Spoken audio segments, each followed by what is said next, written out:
कर दिया। अरे चुपचाप रहिए, चले जाइए यहाँ, नहीं तो किसी को पता पूछने के लायक नहीं रहोगे। चलो भागो यहाँ से। अरे जाओ भाई। अरे क्या हुआ रे हरिया? अरे काहे चिल्ला रहे हो? क्या बताएं मालिक, वो एक आदमी मिल गया था गली में, पूछ रहा था ठाकुर बेनी माधव जी की हवेली कौन सी है। अच्छा अच्छा। मैंने बताया हवेली तो यही है जनाब। हवेली की हालत को देख के वो हंसने लगा मालिक, उससे बर्दाश्त नहीं हुआ मालिक, मैं चढ़ गया उसके ऊपर। कोई भी बात बर्दाश्त नहीं होती मालिक जब कोई हवेली की बुराई करता है। मैं तो चुप रह गया उस समय, लेकिन मालिक हमारे बाप दादा ने आपकी हवेली का नमक खाया है मालिक। अरे सो तो ठीक है रे भैया, तू क्यों परेशान होता है? बेटा वो जमाना था रे जब हमारे हवेली के चर्चे आसपास के इलाके में हुआ करते थे। अरे हमारे हवेली के आसपास हाथी और घोड़े बंधे होते थे और 20 हाथी गुजरते थे।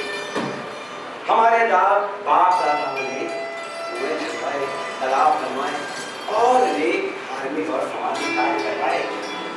हमारे खानदान का नाम बहुत दूर दूर तक फैला था और हमारी हवेली की चर्चा भी दूर दूर तक है।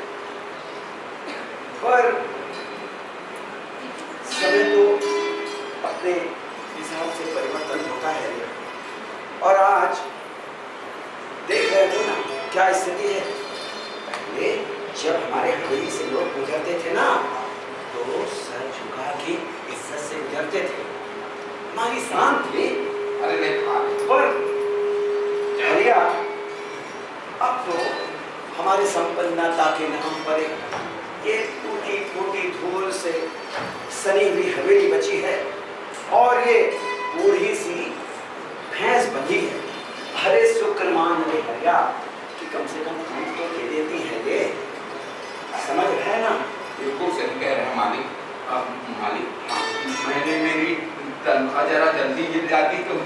अरे चिंता मत, श्रीकंठ बाबू को बोलकर आज ही तुम्हारा इंतजाम करा दूंगा। ऐसे ये बताओ श्रीकंठ बाबू है कहाँ? वो श्रीकंठ भैया वो खरल पे औषधि पीस रहे हैं हमारी। अच्छा, कह रहे थे लाहौर वाले व्यक्ति की दवाई चल रही है। अरे बेटा क्या करूं, श्रीकंठ बाबू ने बीए की पढ़ाई इतने लगन से की, इतने लगन से की कि उसका शरीर ही चूस लिया बीए की पढ़ाई में। सही वो तो जानता है, कभी दिल्ली का बैग, कभी आगरा का बैग, कभी इलाहाबाद का बैग, कभी कलकत्ते का बैग। अरे बैगों से इलाज करा कर वो खुद रोगों का विशेषज्ञ बन गया है। विशेषज्ञ मालिक? अरे अपने ही लोगों का रे। हाँ सही कह रहे हैं मालिक। ऐसी ये बता, अभी वो लल्ला है कहाँ? लल्ला भैया? लल्ला भैया तो वो है लल्ला भैया। अरे लल्ला, अरे बेटा आजकल क्या चल रहा है तुम्हारा? बाबूजी हाँ बड़े भैया इलाहाबाद से इस वक्त वापस आए। तो मेरे लिए इस बार मुद्गर लेकर के आए। बस यूं मुद्गर लेता हूँ और यूं कसरत करके अपने आप को मजबूत बना रहा हूँ बाबूजी। पता है आपको आज हमारी भैंस ने 2 सेर ज्यादा दूध दिया है। अरे 2 सेर ज्यादा दूध? हाँ बाबूजी। हाँ और पूरा का पूरा दूध मैं ही पी गया। बदन बनाओ बाबूजी। हाँ अगले महीने दंगल की प्रतियोगिता है, उसके लिए शरीर को स्वस्थ भी तो रखना है। अच्छा मैं अपने मित्रों के साथ नदी किनारे सैर को जा रहा हूँ, चलता हूँ बाबूजी। ठीक है बेटा, अच्छा बदन बनाओ बेटा, प्रसन्न रहो, खुश रहो। इसको चारा दे दिया है मालिक। ठीक किया, ठीक किया, ठीक किया है जी मालिक। बेटा भैया बहन के जाने के बाद ना श्रीकंठ बाबू ने लल्ला को संभाल लिया, उसके सब दुख सुख का बराबर ध्यान रखता है और जब भी इलाहाबाद से लौटता है ना, अरे लल्ला के लिए एक से बढ़कर एक उपहार लाता है और लल्ला भी मेरे बड़े भाई का काफी इज्जत करता है, सम्मान करता है। लल्ला तो श्रीखंड के सामने अपना सर हमेशा झुका के रखता है और जुबान से नहीं खोलता। बिल्कुल सही कह रहे हैं मालिक। श्रीकांत भैया हैं ही बड़े सम्मानी। अरे बीए की पढ़ाई अंग्रेजी पद्धति से करने के बाद भी धर्म, संस्कृति और समाज के काम में जुड़े रहते हैं मालिक। और श्रीकांत भैया ने हमारे गांव में जो रामलीला की शुरुआत की थी ना मालिक, उसकी चर्चा तो बड़ी दूर दूर तक है। और श्रीकांत भैया हमारे गांव में किसी भी घर विवाद होता है उसे चुटकियों में समझा देते हैं मालिक। किसी भी परिवार को बिखरने नहीं देते हैं। सो तो है रे हरिया। हर परिस्थिति में सबको एक साथ मिल के रहने की सलाह देते हैं मालिक। बहुत ही अच्छे हैं मालिक। हरिया, ये सब ठकुराइन का संस्कार है रे। मेरे पास तो अपनी नहीं है। मैं कभी कचेरी के चक्कर में, कभी इसके चक्कर में पड़ा देख तो है मेरा हाल। सही है मालिक। ऐसे करना, खेतों को बराबर देखना। बिल्कुल मालिक, मैं खेतों की ओर चलता हूँ। राम राम मालिक। ठीक है, ठीक है।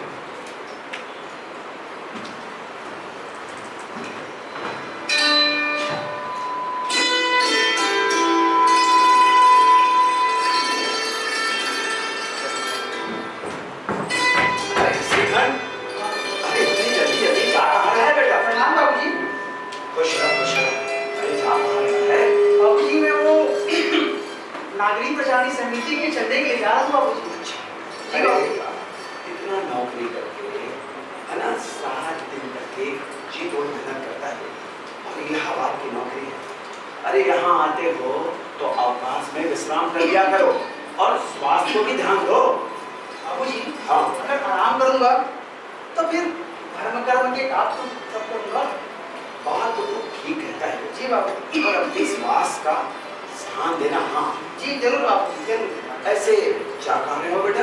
बाबूजी वो मिर्जापुर के ठाकुर हैं, ठाकुर भूप सिंह जी। अच्छा अच्छा, ठाकुर भूप सिंह के यहाँ जा रहे हो? जी बाबू, सुना है धर्म कर्म के काम में बहुत आगे रहते हैं, तो सोचा उनसे कुछ चंदे की रकम ले लूं, धर्म कर्म के काम में सहयोग हो जाएगा। वो तो ठीक है, जाना पर भूप सिंह को बोलना कि ठाकुर साहब ने याद किया है। जरूर बाबूजी। अरे नमस्कार कर देना बेटा। बिल्कुल। अच्छा बाबूजी, अब मुझे आगे दीजिए, मुझे विलम्ब हो रहा है। प्रणाम बाबूजी। खुश रहो। ठीक है, पर स्वास्थ्य का ध्यान रखना। जी बाबूजी।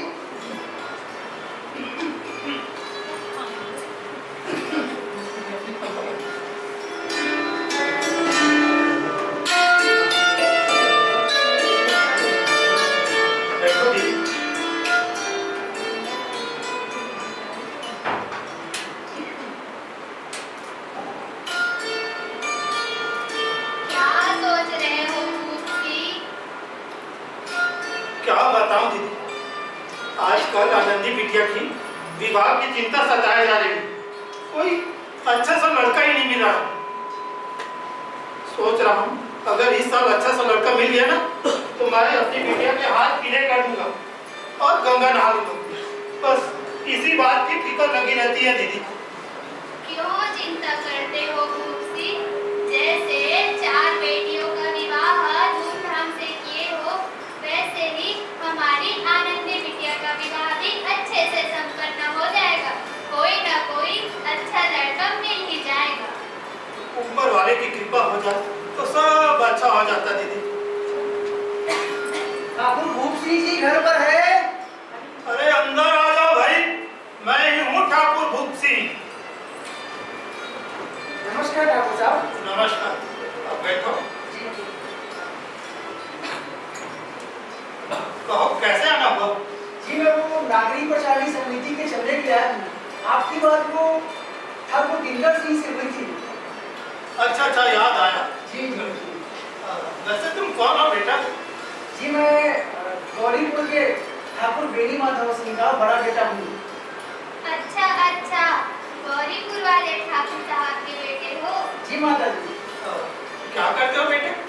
वैसे तो ठाकुर साहब मैं इलाहाबाद में नौकरी करता हूँ और समय मिलने पर धर्म कर्म के काम में लगा रहता हूँ बस। बहुत बढ़िया बेटे, नौकरी के साथ साथ धर्म कर्म और समाज सेवा में लगे रहते, बहुत अच्छा। ठाकुर साहब को मेरी ओर से नमस्कार कहना। जरूर, उन्होंने भी आपको नमस्कार कहा है। अच्छा अच्छा अच्छा। मेरी ओर से जी ठाकुर साहब। ये लीजिए चंदे की रकम। बहुत बहुत धन्यवाद ठाकुर साहब। ठीक है बेटा। अच्छा ठाकुर साहब, अब मुझे आगे दीजिए, मैं चलता हूँ। ठीक है। प्रणाम ठाकुर साहब। खुश रहो। प्रणाम माता जी। जुग जुग जियो बेटा।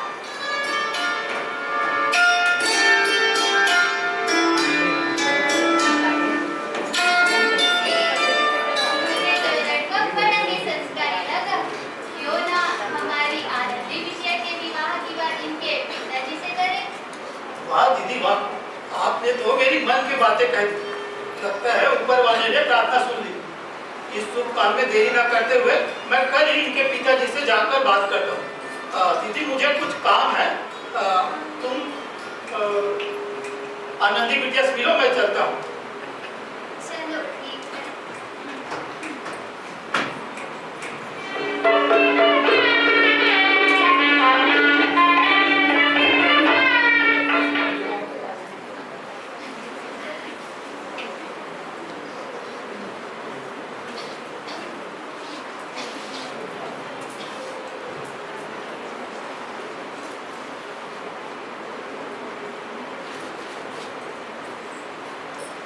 आनंदी, ओ आनंदी। हाँ जी। आनंदी, आनंदी, मैं तुम्हें सुबह से देख रहा हूँ, तुम सिर्फ काम ही की जा रही हो। अरे तुम्हें इतने काम करने की आदत नहीं। अरे इतना काम करोगी ना तो तुम थक जाओगी। कैसी बातें करते हो जी? अब इस हवेली की देखभाल मैं नहीं करूंगी तो और कौन करेगा? और वैसे विवाह के बाद पति का घर संसार ही पत्नी के लिए सब कुछ होता है, और अपने घर में काम करने में कैसी शर्म? वाह आनंदी वाह, तुम्हें धर्म पत्नी के रूप में पाकर मैं तो धन्य हुआ। बस अब मुझे भगवान से और कुछ नहीं चाहिए। अच्छा आनंदी, मुझे कल इलाहाबाद जाना है, उसकी मुझे कुछ तैयारी भी करनी है। तुम अपना ध्यान रखना। हाँ जी, कुछ दिन और रुक जाते। कैसी बातें करते हो आनंदी, मुझे काम भी तो करना है, और फिर कर्म की काम में लगा रहता हूँ। लेकिन तुम अपना ध्यान रखना। जी, मैं अपना भी ध्यान रखूंगी और पूरे घर परिवार का ध्यान रखूंगी। हाँ, ये तुमने बिल्कुल ठीक कहा। अच्छा आनंदी, मुझे बाजार से कुछ सामान लेना है, क्योंकि मुझे इलाहाबाद भी जाना है।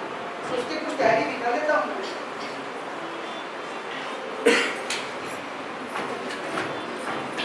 अरे भाभी भाभी, ओ स्वरूपा भाभी। हाँ रूपा भाभी आई। आने में कैसी देरी हो गई भाभी? भाभी उधर में जरा काम था ना, इसलिए थोड़ी देरी हो गई। अच्छा, अरे भाभी एक ताजा खबर सुनाने आई हूँ। क्या भाभी? ठाकुर बेनी मारो की बड़ी बहू है ना। कौन? अरे श्रीकांत बाबू की धर्मपत्नी। अच्छा, बहुत बड़े तालुकेदार की बेटी है। सुना है उसके घर में कई नौकर चाकर हैं। ये तो सही कहा भाभी आपने, लेकिन ये आनंदी इस जर्जर हवेली को मखनाने की तरह सजाने संवारने में लगी है। हाय फूटी किस्मत, भगवान ऐसी किस्मत किसी को ना दे भाभी। पर श्रीकांत बाबू तो बड़े ही सज्जन पुरुष है भाभी। कहाँ के सज्जन भाभी, वे अपने आदर्शों के चलते हम जैसे बहुओं को ना इस घर में घूट घूट कर जीने को छोड़ दिए हैं। वो कैसे?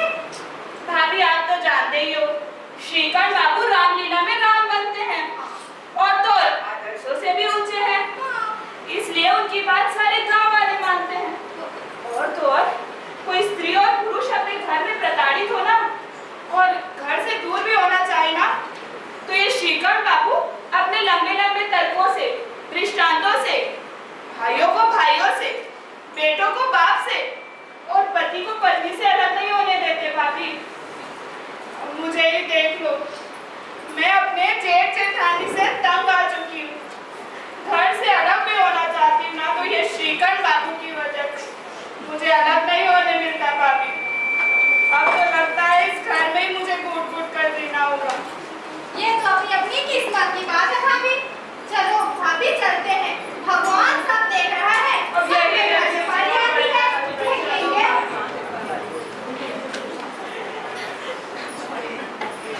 भाभी, ओ भाभी। हाँ लल्ला आई। देखो चिड़िया लाया हूँ, चिड़िया। इसका मांस बड़ा ही स्वादिष्ट होता है। अरे लोग उंगलियां तक चाटते रह जाते हैं। अभी इसको पकड़ने में ना शरीर की इतनी कसरत हो गई कि भूख के मारे दम निकला जा रहा है। मैं जरा मना कराता हूँ, इसे मेरे लिए पका दो ना। हाँ लल्ला। अरे लल्ला, आज तो चिड़िया का मांस और घी में डूबी हुई दाल, 56 भोग का आनंद आएगा तुझे। अरे रामा रिमझिम बरसे पनिया, झूले राजा रनिया रे। अरे अरे अरे अरे भाभी, ओ भाभी, लाओ जल्दी लगाओ। हाँ बहुत भूख लगी है। बैठ लाती हूँ। भूख के मारे सहा नहीं जा रहा है। वाह वाह वाह, भोजन तो बड़ा स्वादिष्ट दिख रहा है, मगर ये दाल फीकी सी क्यों दिखाई पड़ रही है?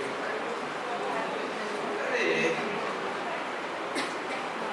भाभी, ओ भाभी। हाँ लल्ला, क्या कह रहा है? बता। भाभी, ये दाल में घी क्यों नहीं डाला है? लल्ला, घर में घी खत्म हो गया था। क्या कहा? घर में घी खत्म हो गया था? अरे परसों ही तो बाजार से घी लेकर आया था, इतनी जल्दी कैसे खत्म हो गया? हांडी में पाव भर कर ही घी रखा होगा और वो सब मैंने मांस में डाल दिया। पूरा का पूरा घी मांस में? अरे तुम्हारे मायके में तुम्हें चीजों का किफायत से उपयोग करना सिखाया गया कि नहीं? लल्ला, छोटी सी बात पर मेरे मायके को क्यों बीच में लाते हो? मैंने कहा ना, हांडी में पाव भर कर ही घी रखा होगा और वो सब मैंने मांस को स्वादिष्ट बनाने में डाल दिया। छोटी सी बात? अरे क्या तुम्हारे मायके में ऐसे बिना घी की दाल परोसी जाती है? लल्ला, मेरे मायके में मत जाना। इतना घी तो मेरे मायके में ना नौकर चाकर चटकर जाते हैं। अच्छा, तुम तो ऐसे कह रही हो जैसे तुम्हारे मायके में घी की नदियां बहती हो। हाँ हाँ, बहती है नदियाँ। वो जो द्वार पर हाथी बंधा हुआ है ना, वो मर भी जाए तो 9 लाख का। अच्छा, तुम इतने बड़े तालुकेदार की बेटी हो और जैसे हम कुछ नहीं, भिखारी है। भिखारी हो तो नहीं, पर बातें पूरी भिखारी की तरह ही कर रहे हो। इनके चलते आता है। तुम्हारा बड़ा खींचू। जुबान, तुम मेरी जुबान खींचोगे? आज तुम्हारे भैया यहाँ होते ना, तो तुम्हें पता चलाते। नकारा, नालायक, आवारा कहीं का, न काम का न काज का, बस। नालायक, अब तो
भैया हाँ लल्ला, आप भाभी को समझा दीजिएगा, इस तरह मर्दों के मुंह ना लगे, वरना एक दिन अनर्थ हो जाएगा।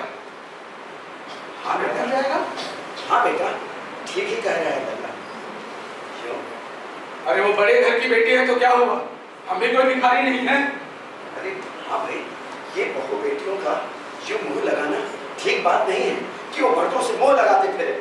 लेकिन लल्ला, बाबूजी आखिर बात क्या हुई है? बात कुछ नहीं हुई है भैया, बात बात में अपने मायके के सामने हम लोगों को नीचे दिखाती है, बस। अच्छा ठीक है बाबूजी, मैं अभी जाकर अम्मी से बात करता हूँ। और लल्ला, तुम शांत रहो, इतना गुस्सा करना अच्छी बात नहीं है। बाबूजी आनंदी कहाँ है? मैं अभी उससे बात करता हूँ। आनंदी, आनंदी,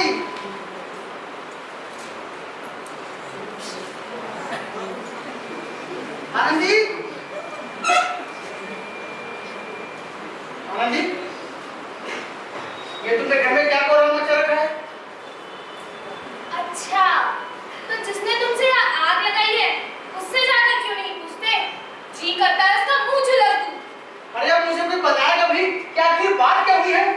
और तुम भी जो पहले मत बुझाओ, साफ साफ बताओ आनंदी, आखिर बात क्या हुई है?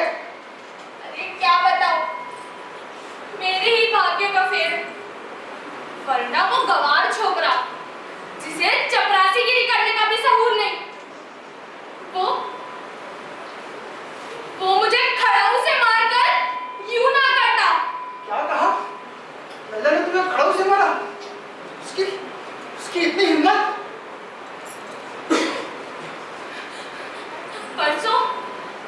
परसों जब तुम्हारे लाडले भाई घर आए तो उनकी फरमाइश थी कि मांस बना दो।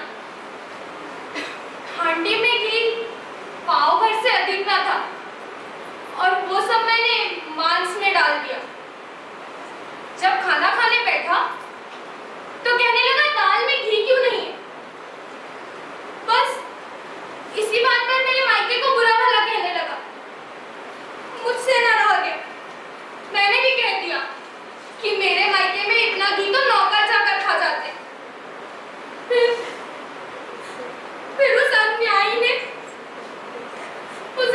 ने मुझ पे खड़ाऊ की बरसात कर दी।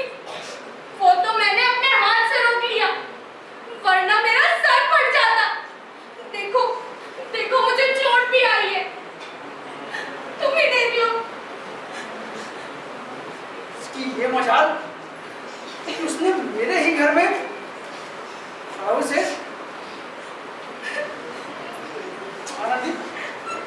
आनंदी, अब तुम शांत रहो। मैं कल सुबह ही उस लाल बिहारी से और बाबूजी से बात करता हूँ। अब तुम शांत रहो, चलो आराम करो। इसकी ये हिम्मत तो मैं छोड़ूंगा नहीं।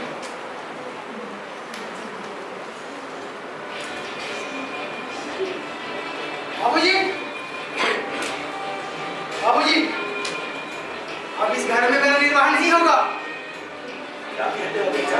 हाँ बेटा, आप मुझे बेटा मत कहिए। मैंने कहा ना कि इस घर में मेरा निर्वाह नहीं होगा, बस। ऐसी बातें करते हो बेटा? अरे तुम तो पढ़े लिखे बुद्धिमान हो और बुद्धिमान होकर ऐसी बातें करते हो। अरे स्त्रियां ऐसे ही घर की नाश करती है। अरे स्त्रियों को मुंह लगाना अच्छी बात नहीं है बेटा, समझो। बाबूजी, अब इस घर में मैं एक कदम नहीं रुकूंगा, क्योंकि मुझे अपनी मान और प्रतिष्ठा का ध्यान है। बाबूजी, इस घर में हर और अभिमान का प्रकोप हो रहा है। जिन्हें बड़ों का आदर करना चाहिए वे उनके सर चढ़ रहे हैं। बाबूजी, इस घर में मेरे ही पीछे, मेरे ही घर में चप्पल और खड़ों से बौछार हो रही है। बस बाबूजी, बस। अब इस घर में और अन्याय नहीं होगा। लल्ला तुम्हारा छोटा भाई है, अरे कुछ गलती करता है कान पकड़ो सजा दो, पर यूं बातें मत करो। लाल बिहारी अब मेरा छोटा भाई नहीं है बाबूजी। क्यों? स्त्री के कारण? नहीं पिताजी, नहीं, उसके अविवेक और क्रूरता के कारण। अरे बेटा, वो तुम्हारा छोटा भाई है, नादान है। अरे तुम तो बड़े भाई हो, अरे क्षमा कर दो उसे। मैंने कहा ना, अब मेरा वो छोटा भाई नहीं है। और आप तो जानते हैं ना बाबूजी कि मेरे समझाने पर इस गांव के कितने ही घर संभल गए। अरे कितने ही घर टूटने वाले थे और मेरे समझाने पर वो संभल गए हैं। तभी तो कहता हूँ बेटा, दिमाग से काम लो, स्त्रियों के चक्कर में मत पड़ो। बाबूजी अब नहीं सहा जाता। वो नादान होता समझा लेता। वो इतना बड़ा हो चुका है और मेरे पीछे मेरे ही घर में मेरे ही धर्मपति के साथ उसने ऐसा किया। अच्छा होता बाबूजी क्या उस लाल बिहारी को सजा देते।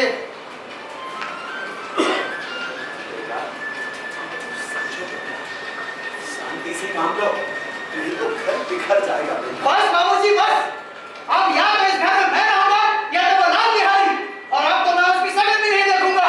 अब मैं जा रहा हूँ यहाँ से बस। श्रीकांत, श्रीकांत बेटा।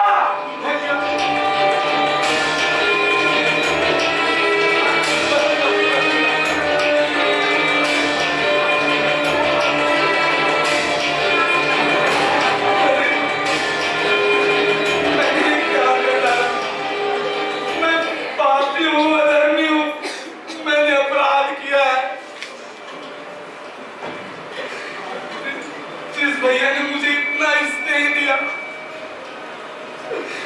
उन्हीं का दिल दुखाया है मैंने। बचपन से आज तक कभी मुझे डांट नहीं लगाई और आज मेरी सूरत तक नहीं देखना चाहते।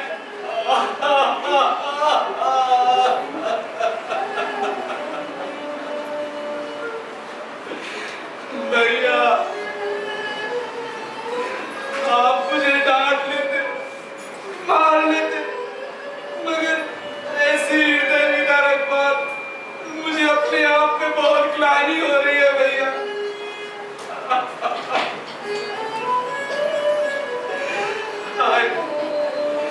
मैंने अपनी मां समान भाभी के ऊपर कितना अत्याचार किया। अरे वो बेचारी तो नाजों से पली है। अरे उसे क्या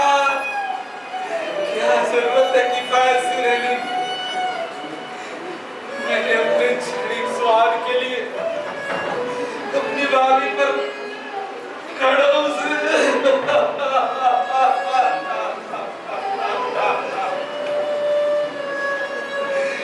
मैं अपनी सूरत दिखाने के लायक नहीं हूँ। मैं इस घर में नहीं रहूंगा मेरे भैया।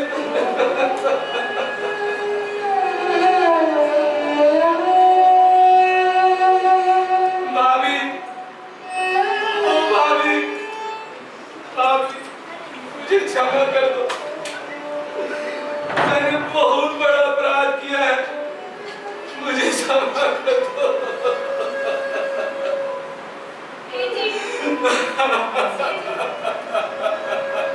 लल्ला बाहर खड़े बहुत रो रहा है। मैं क्या करूं?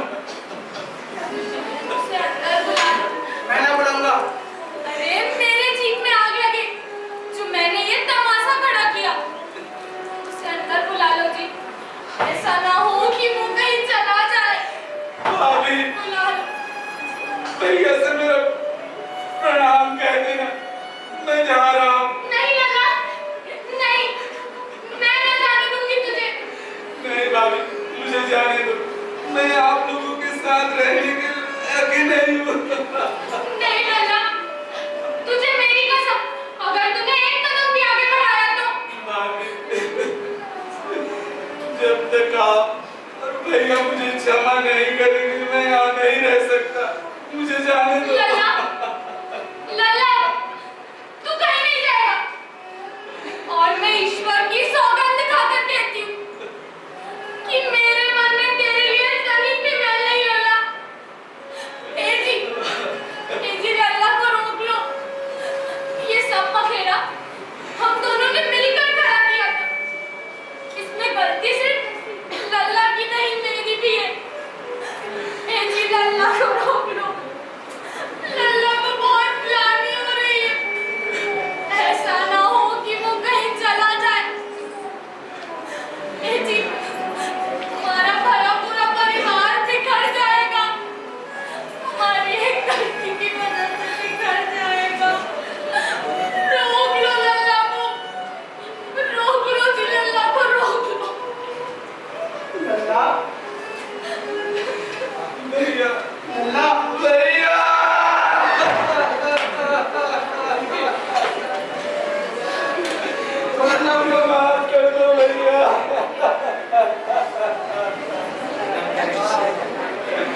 मुझसे गलती हो गई भैया।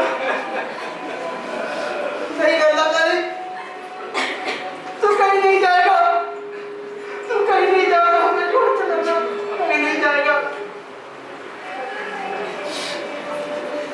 भैया, अब कभी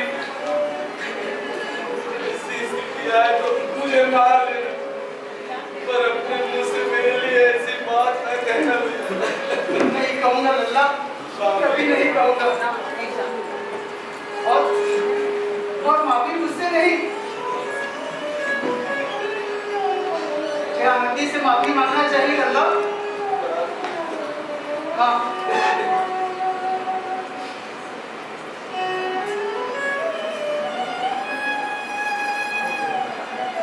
बड़ा कोई जमीन जायदाद से नहीं, पैसों से भी नहीं होता, आभूषणों से भी नहीं होता, बड़े हवेलियों से भी नहीं होता। बड़ा होता है उसके संस्कार, उसके गुण, उसके सोच और उसके विचार, और ये सब कर दिखाया हमारी बेटिया आनंदी। हाँ आनंदी, तुमने कर दिखाया बेटिया, तुमने कर दिखाया। ऐसे ही होते हैं बड़े घर की बेटी। हाँ